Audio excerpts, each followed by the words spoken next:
A tranquilidade de Yahshua Mashiach a todos os irmãos e irmãs, e onde esse vídeo chegar.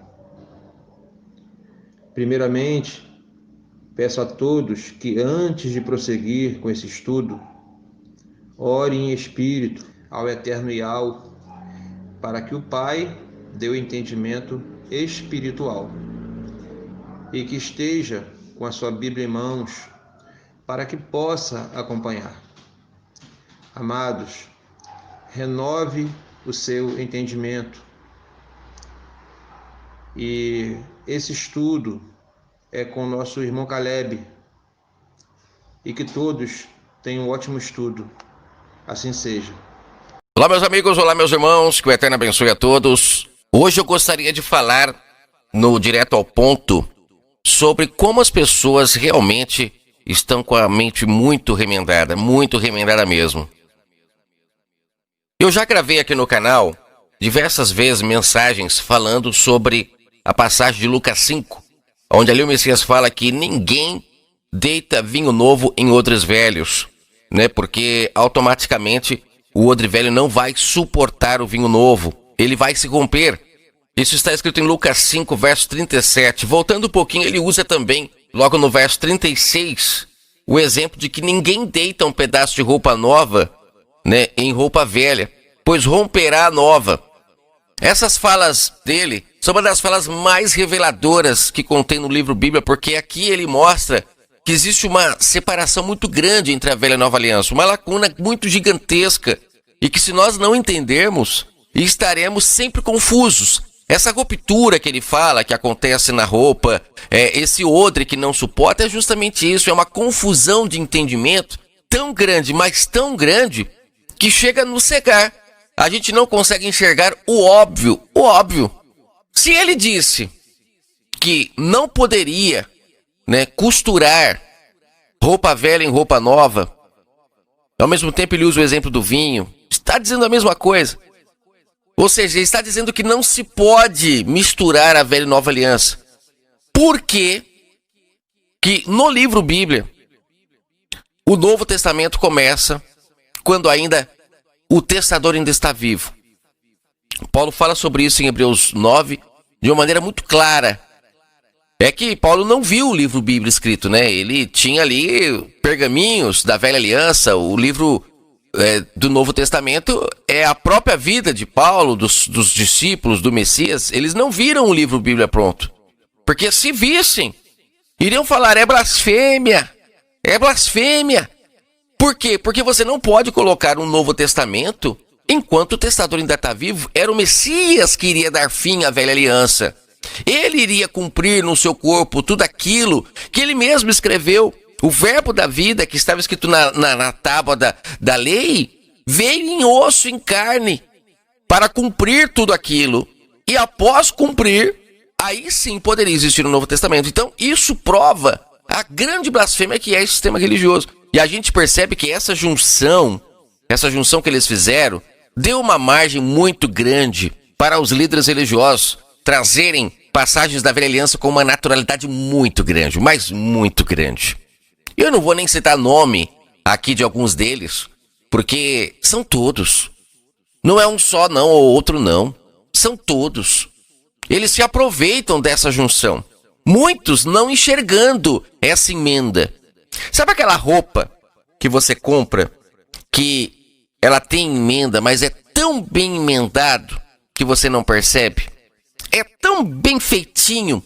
E até para você tirar essa costura, esse remendo, é difícil, porque parece fazer parte da roupa. Assim está a mente das pessoas que estão dentro do sistema religioso, acreditando que está tudo perfeito. Mas, na verdade, a grande blasfêmia está imperando na mente das pessoas, que é o quê? Que é a junção de duas coisas que o próprio Salvador disse para não juntarmos, que é a velha e nova aliança.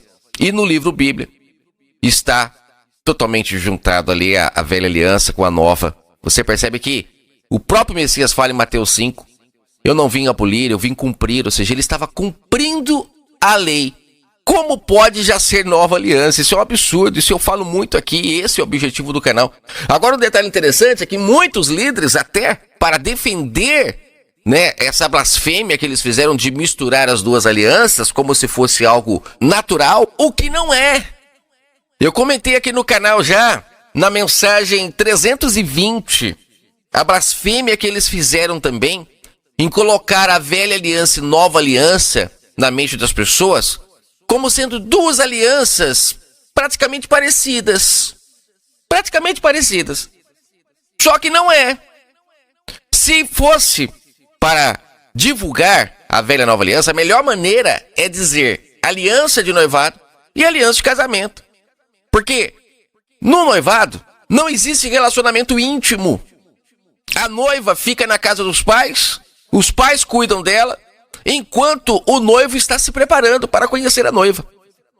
Quando acontece o casamento, já não há mais intimidade na casa dos pais. O casal sai de casa para agora viverem juntos, como está escrito em Gênesis, né? Que eles falam tanto nos casamentos, mas não percebem que eles estão se intrometendo no relacionamento do povo e o Criador do universo, porque não sai do meio do casal.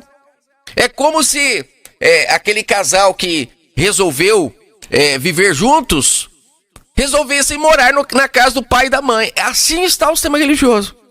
E tudo isso por quê? Por causa desse remendo que eles fizeram, dessa junção entre velha e nova aliança, tão bem feito no livro bíblico, que muitos dizem falar a verdade, só que estão remendados. Então é falso, é blasfêmia.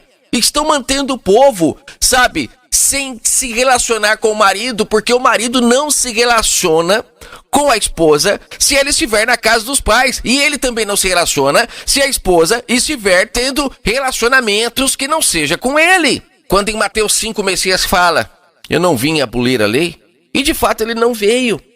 Mas o sistema fala que então quer dizer que a lei está valendo até hoje, como era na velha aliança.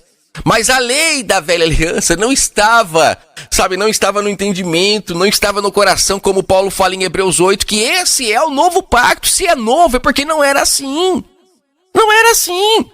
Quando o Messias fala para a mulher samaritana que era para buscar o pai em espírito e em verdade a partir do madeiro, porque lá ele fala, está chegando a hora, ele sabia que iriam matá-lo. Ele veio para cumprir a lei, mas ao matarem ele, a partir daí, aqueles homens é quem descumpre o combinado que existia entre o pai da noiva e eles. Na parábola da vinha isso fica claro, o pai levantou aqueles lavradores para cuidar da vinha, para que no momento certo o pai pudesse vir e colher os frutos, que são as atitudes das pessoas. As pessoas, elas estavam em pecados, e ao pai dar a lei para aqueles homens aplicar a lei, que eu acredito que seja aquele lagar que ele construiu, que é onde pisa, né, ali os frutos para poder extrair o caldo. Quando a lei era aplicada, a pessoa que matava, a lei dizia não matarás, ela vinha e não matava. Então esse era o fruto que o pai queria colher. Só que começou a ser deturpado isso. Na própria parábola da vinha fala que aqueles homens viram que a vinha era boa, a vinha era lucrativa. Então eles falaram, não vamos entregar para o dono da vinha o lucro, vamos ficar para nós. E o que eles começaram a fazer? Começaram a vender, né, os animais para as pessoas terem perdão dos seus pecados. E automaticamente as pessoas já não se perdoavam mais. Eles começaram a receber os dízimos do cominho e do hortelã, como o Messias fala, em Mateus 23, mas eles não ensinavam o povo a agir com justiça, com misericórdia, que o Messias fala que é para isso que a lei foi dada, para extrair esse caldo. Se não extrair, não adianta. E eles começaram a lucrar, começaram a se beneficiar. Agora dá para entender o porquê que o Messias, quando entra lá no templo, que era o local que eles fizeram de comércio, onde o povo ia para comprar os animais, e ele destrói tudo. Porque aqueles homens estavam se beneficiando da vinha. Você está entendendo o que ele estava dizendo na parábola da vinha? Mas eu quero voltar aqui na questão dessa junção, desse remendo que eles fizeram tão bem feito, que muitas pessoas não percebem, colocando o Novo Testamento enquanto ainda estavam na velha aliança, o Messias cumprindo a velha aliança. Por isso que ele mandava as pessoas irem para o templo, para se apresentar para os sacerdotes. É por isso que ele ainda ia no templo nessa época, embora muitas das vezes saía quase apedrejado de lá, porque as suas palavras incomodavam. É por isso que quando ele vai ali fazer o ritual, mostrando para os seus discípulos o que aconteceria com ele no madeiro, ele pega um pão físico, ele pega ali um vinho físico para ilustrar porque aqueles homens precisavam ver para crer, porque assim estavam eles, a velha aliança, o povo não tinha fé. Eles agiam conforme o que eles viam. Por isso que tinha a morte do cordeiro, por isso que tinha templo físico, tudo físico. Por isso, porque eles eram cegos, precisavam ver para crer. A morte do cordeiro, eu já tenho uma mensagem aqui no canal falando sobre ela, que é interessantíssima essa mensagem. É uma pena que ela só tem 1000 visualizações, mas eu não sei se as pessoas compartilharem em outras redes sociais e ela tem mais visualizações. Eu falo por que o cordeiro era oferecido pelo pecado. Essa mensagem é esclarecedora. Eles estavam enxergando fora deles o que acontecia na mente deles. Porque o cordeiro representava um ser sem pecado, inocente. O cordeiro, ele representava a palavra do Pai no nosso entendimento. E quando eles matavam o cordeiro, significa que eles haviam negado a palavra do Pai que havia lhes dito para fazer o bem. Eles, como não ouviam a palavra do Pai, constantemente estavam matando o cordeiro no seu entendimento, mas o Pai materializou essa prática para eles poderem ver. E quando eles matam o verbo da vida no madeiro, ali, de fato, aqueles homens estavam negando a palavra do Pai no seu entendimento, mostrando que estavam entregues à sua carne. Por isso que ele fala lá em João 8 que eles eram filhos do diabo, filhos dos seus próprios interesses, filhos dos seus próprios desejos. Não tinham contato com a voz do Criador. Eles estavam com a mente toda cauterizada. Não chegava a luz. Estavam em trevas e gostavam de viver nas trevas, como João fala. No verso 20 de João 3, quando ele fala assim: todo aquele que faz o mal odeia a luz. Ele não vem para a luz para que as suas obras não sejam reprovadas. Essa luz é a palavra do Pai no nosso entendimento, que ali na época estava em carne e osso. E é por isso que tem que separar a velha e nova aliança, para não se confundir. Porque eles tentam trazer ainda o Messias que veio para eles em carne e osso, para nós, gentios, para que a gente possa ver como se a gente ainda fosse cego. Mas na verdade ele veio em carne e osso para aqueles homens. Para nós o Pai enviou o seu Consolador, o seu Espírito Santo, que nos leva ao caminho da verdade, não porque lemos um livro, porque o Pai não está morto. Não porque temos que ficar aí olhando para o passado para enxergar o futuro, não. É porque o Pai derramou o seu Espírito Santo. E se hoje, quando eu vou mentir, eu tenho uma voz que fale não minta. Hoje, quando eu vou roubar, tem uma voz que fale não roube. Só que hoje não acontece mais fisicamente. É por isso que tem que separar a velha e nova aliança. Se você não separar, você está cego diante do Pai. Está precisando ver para crer. Deu para entender o porquê que aqueles homens eram filhos do diabo, como ele fala em João 8? Deu para entender o porquê que penduraram ele no madeiro? Ele veio cumprir sim a lei, e estava cumprido enquanto estava na carne, porque é para isso que ele veio. Para cumprir, para mostrar que era possível, que não precisava ficar sacrificando os animaizinhos se eles apenas obedecessem. Por isso que ele fala que é melhor obedecer do que sacrificar. Se você obedecesse, não precisava matar os animais, porque eles não seriam mortos. Você obedeceu, aí não mata o animal. A luz do Pai estará brilhando no seu entendimento. Mas quando matavam, mostravam que estavam em trevas.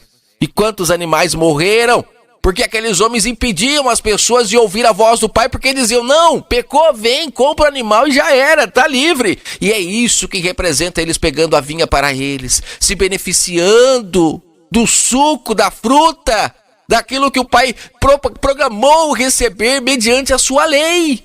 Só que no madeiro isso se findou e o Pai então resolveu colocar a lei no entendimento das pessoas. O Pai colocou a lei no coração, para que agora quando você faz o mal, como eu estava falando, quando você vai roubar, a voz fala. Quando você vai matar, a voz fala. Não precisa mais de lei na pedra, não precisa mais de gente ensinando, não precisa mais disso. Se você ainda precisa, é porque você ainda está em trevas, você ainda precisa de um guia e está longe do Criador do universo. Pratica as obras por por ordenança, não serve, não entrou para a nova aliança, ainda está na velha. Precisa ler o livro Bíblia para saber o que é ser um bom pai, um bom marido, um bom filho. Então você está na velha aliança ainda, você não entrou para a nova. O pai quer filhos legítimos, os filhos nascidos da promessa são filhos que estão ligados ao Criador, que têm a luz da sua palavra no seu entendimento, que ouvem a sua voz, que são guiados por ele e automaticamente, esses sim, estão fazendo parte da nova aliança, aliança de casamento, aliança de intimidade.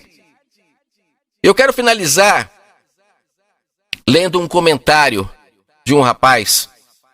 Ele comentou na mensagem, quando eu falo sobre a grande prostituta ser Israel e não a Igreja Católica, que é, infelizmente, mais um dos grandes fermentos que esses homens ensinam por aí, porque é óbvio, eles vão defender a sua fonte de lucro, eles não podem jogar fora.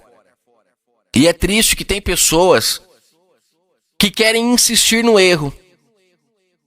Olha só o comentário de um rapaz nessa mensagem, depois de que eu li Ezequiel 16, o próprio profeta chamando de meretriz Israel, porque ela recebeu o pão puro. Não foi Roma, como ele disse que Roma é a grande prostituta. Por que ele diz isso? Aí ele se baseou em Joel capítulo 3, onde diz assim: mas Judá será habitada para sempre e Jerusalém de geração em geração. Por isso entendo que a prostituta não é Israel, e sim Roma. E Jerusalém é filha da prostituta. Olha só. Então ele está querendo dizer que Roma recebeu o pão puro. Foi ela que recebeu o pão puro, não foi Jerusalém. Que blasfêmia. Só pode fermentar um pão, porque a prostituta também está ligada a isso, alguém que fermentou a verdade. Só pode fermentar um pão quem tem o pão. Roma tinha o pão para fermentar? Não tinha. No verso 53 de Atos 7, ali Estevão, conforme ele está fazendo um histórico, né, do povo de Israel, um histórico maravilhoso, foi através dessa passagem, inclusive, que eu me libertei do sistema. Ele fala no verso 53 que o povo de Israel recebeu a lei da mão dos anjos. Em algumas traduções estão escrito o pão da mão dos anjos.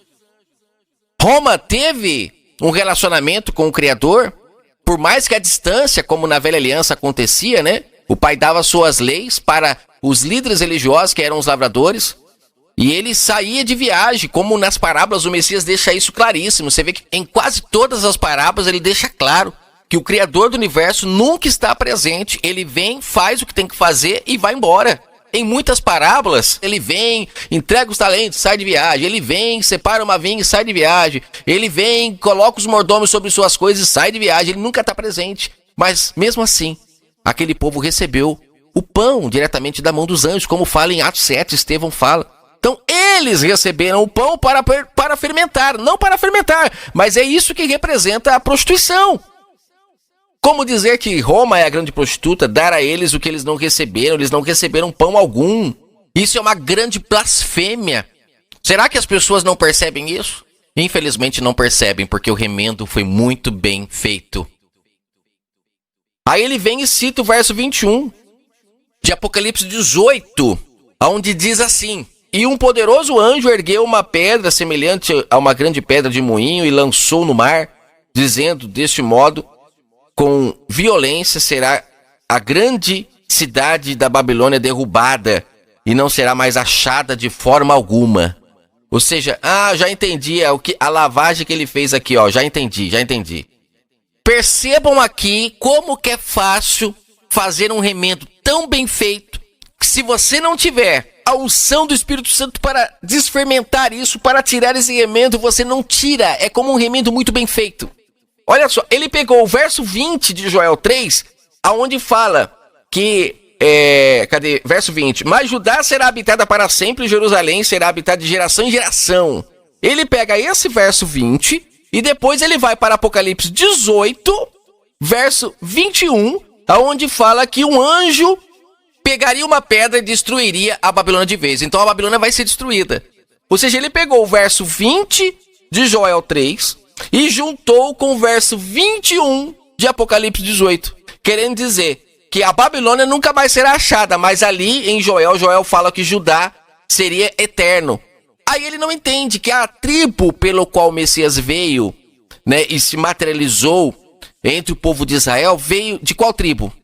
Não foi a tribo de Judá, a mesma que está escrito em Joel 3. O Messias não é essa pedra que foi jogada no meio do mar, que foi jogada para acabar com os enganos, com as mentiras que infelizmente o sistema religioso luta para manter escondido. Não foi ele que foi a pedra. Por acaso ele nasceu da tribo de Judá por intermédio de homens ou foi pelo Espírito Santo, como eu já gravei aqui na mensagem 321, onde ali fica claro que Maria vem da descendência de Judá por intermédio do filho de Davi, Natã, e ela não teve relação com José, então o Messias nasceu por intermédio do Espírito Santo. E assim todos aqueles que vêm da tribo de Judá nascem por intermédio do Espírito Santo através do Messias, agora por suas palavras. Ele veio expor a prostituta, como eu falei até na mensagem, sobre a prostituta ser Israel, mas não como um todo, aqueles que se prostituíram. O próprio Messias não deixa claro isso, gente, na parábola das 10 virgens, que 5 se prostituíram, que 5 ficaram loucas. Essa questão de ter ficado louca lá é justamente isso. A lamparina apagando é porque no escuro, você não vendo nada, as pessoas fazem com você o que elas querem. Essa é a sombra, é isso que o Pai estava tentando mostrar. Boa parte do povo de Israel se entregou aos enganos. Leia Atos capítulo 7. Eu vou falar só um trecho do que Estevão falou ali que pode chocar você. Mas olha o que Estevão falou, não sou eu. Verso 41 de Atos 7. Leia todo o contexto. Estevão faz um histórico maravilhoso aqui para você entender toda a história de Israel. Ele fala aqui, inclusive é por isso que ele foi morto, porque ele abriu o jogo para aqueles homens. Ele escancarou a podridão que Israel estava. E ele fala no verso 41 que após aqueles homens construírem aquele bezerro e oferecerem sacrifícios aos ídolos, eles se alegraram pelas obras de suas mãos, tiveram prazer. E aí no verso 42 fala que o Criador do universo se afastou deles, como está escrito no livro dos profetas. Aí ele fala, porventura fosse a mim que oferecestes esses sacrifícios no deserto por 40 anos, ó Israel. Aí ele fala que não, verso 43, vocês ofereceram foi a Moloque, vocês ofereceram a estrela do Deus Enfã, figuras que vocês criaram para adorar, que vocês trouxeram da Babilônia para dentro da minha casa. O sistema não dá o braço a torcer, o sistema religioso, porque eles defendem aquela que dá lucro para eles. Não é Roma que dá lucro para esses homens. O que dá lucro para esses homens é a mensagem que está contida no livro Bíblia. E no livro Bíblia contém o pão que o Pai deu para o povo de Israel, que eles fermentaram e estão dando para o povo comer hoje, todo remendado. E por isso que a humanidade está em choro e ranger de dentes. Infelizmente, é difícil acreditar, mas como o Messias fala na parábola da vinha, aqueles lavradores aceitaram dinheiro, eles aceitaram riquezas, como ele fala na parábola dos mordomos, em troca, como ele fala na parábola do rico e do Lázaro, ficaram ricos. Eles aceitaram riquezas em troca de pegar o pão do pai e fermentar para dar para o povo. Por isso que na parábola do rico e do Lázaro fala que o Lázaro estava doente. Eles aceitaram, venderam a preço de banana a sua primogenitura, como aconteceu com Esaú, sabe? Perderam a primogenitura por quê? Porque trocaram por prato de lentilhas. Meu Deus, e quantos hoje estão fazendo isso porque não renovam o entendimento e estão com a mente toda costurada? É triste isso, mas é a grande realidade. Esse irmãozinho que está fermentado e defendendo o seu fermento porque quer defender a sua mãe, né? Tem como mãe Israel terrena e não a Israel do alto. Leia Gálatas 4, já falei tanto sobre isso aqui no canal. Quem é a mãe que ali Paulo fala que é a mãe dos nascidos do Espírito? É a Jerusalém do alto, é a Israel do alto e não a terrena. Qual você quer defender? Olha só, Paulo fala a partir do verso 25 de Gálatas 4, leia o contexto, já falei muito sobre essa passagem aqui. Ele fala assim: Agar representa o Sinai, o monte da Arábia, que corresponde a Jerusalém, que agora existe, a Jerusalém terrena, essa visível. Mas essa só gera filhos escravos, filhos por intermédio da lei, a lei terrena. Aí ele fala, mas a Jerusalém que é de cima, não. Essa, ela gera filhos livres, a qual é mãe de todos nós. E ele está falando quem? Quem que está incluso nesses nós? todos aqueles que creem, que recebem o Espírito Santo e que são guiados por Ele, que abandonam a mãe terrena para terem como mãe agora a Jerusalém que é do alto, cuja ele fala inclusive no último verso de Gálatas 4. De maneira, irmãos, nós somos filhos não da escrava, mas da livre, da Jerusalém que é do alto e não da que é da terra. E por que as pessoas defendem tanto a Jerusalém que é da terra? Porque é essa que dá lucro. A Jerusalém do alto não dá lucro para ninguém. Para quem ainda duvida do que eu estou falando, apesar de tantas provas, leia o livro de Oséias. Veja o que o Criador do Universo fala para Oséias. Se case com uma prostituta para mostrar como Israel está diante dos meus olhos. E você que quer negar isso. Quem falou isso foi Oséias, né? Quem falou isso foi Ezequiel, então duvide deles. Em 2 Samuel fala que aquele que sucederia Davi, o seu reino seria eterno. É isso que Joel está falando também no capítulo 3. Olha que entendimento maravilhoso que o pai deu quando eu li seu comentário. O pai não deixa os seus, enganados não. Ali o reino de Judá que seria eterno são os nascidos do Espírito que vêm da descendência do Messias, porque o Messias tem o reino eterno, nenhum outro teve. Já falei aqui no canal mensagens sobre 2 Samuel 7, que quem de fato levantou para o Pai o templo verdadeiro e construiu a sua casa foi o Messias. Senão Paulo não falaria lá em 2 Coríntios 3, ele não falaria: vós sois o templo do Espírito Santo. Se nós somos o templo é porque o Messias já construiu o templo do Pai. Já aconteceu o casamento, porque o Espírito Santo do Criador, que antes não se comunicava com o povo, não tinha intimidade, hoje ele habita em nós e se relaciona conosco e quer nos conduzir para o caminho da paz, para o paraíso. Mas no paraíso não tem mercenários, no paraíso não tem ladrões e salteadores de ovelha, como ele fala em João 10. A lã das ovelhas no paraíso não serve para engordar esses mercenários da fé. No paraíso tem pastos verdejantes para todos comerem à vontade, não tem comida com hora marcada. Ele já veio e o seu reino já está em andamento. Ele está dentro de nós e separando o joio do trigo para um dia colocar no seu celeiro aqueles que de fato se relacionaram com ele em espírito e em verdade. Que o Eterno abençoe sua vida grandemente e acode você que está remendado. Saia desse remendo. Não defenda a mãe terrena, porque essa infelizmente se prostituiu. Seus filhos só fazem o bem por intermédio de leis, por intermédio de ordenanças, por intermédio de guias. E o Criador está procurando de fato os verdadeiros nascidos do Espírito, aqueles que são filhos da promessa, que nascem não por intermédio de homens como o Messias assim nasceu. Se queremos ser cordeiro dele, não podemos nascer de homens, mas também pelo Espírito Santo, como ele assim nasceu, para sermos chamados: esse é meu filho em quem eu tenho prazer, que ouve a minha voz, que é obediente a mim. Pregue essa verdade, você que quer ser pregador. Faça discípulos para o reino e não para si próprio. E o Eterno será glorificado para todo sempre. Amados, que Al seja louvado para todo sempre, assim seja. E Al os abençoe plenamente, assim seja.